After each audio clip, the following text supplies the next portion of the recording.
বাংলাদেশ ক্রিকেটের সুপারস্টার সাকিব আল হাসানের বিরুদ্ধে চেক ডিজঅনার মামলায় আদালতে একটি গ্রেফতারি পরোয়ানা জারি করা হয়েছে।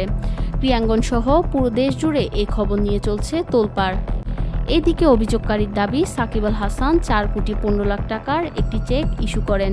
পরবর্তীতে তার প্রতিষ্ঠানে চেকটি ইস্যু করালেও নির্ধারিত সময় ব্যাংক অ্যাকাউন্টে পর্যাপ্ত অর্থ না থাকায় চেকটি বাউন্স করে। এ ঘটনায় অভিযোগকারী একটি মামলাও দায়ের করেন। শুনানি শেষে ঢাকার অতিরিক্ত চিফ মেট্রোপলিটন ম্যাজিস্ট্রেট আদালত থেকে সাকিব আল হাসান সহ সংশ্লিষ্টদের বিরুদ্ধে গ্রেফতারি পরোয়ানা জারি করে।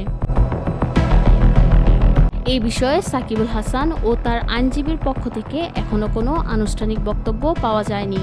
তবে সূত্রের দাবি, সাকিব বিষয়টি সমাধানের জন্য আইনি পথেই এগোবেন। সাকিব আল হাসান শুধুমাত্র বাংলাদেশেরই নয়, আন্তর্জাতিক ক্রিকেটে একজন বড় তারকা। তার বিরুদ্ধে এমন মামলার খবর অবশ্যই ভক্তদের জন্য হতাশার। তবে এটি তার কেরিয়ার বা জনপ্রিয়তায় কী প্রভাব ফেলবে তা সময়ই বলে দিবে।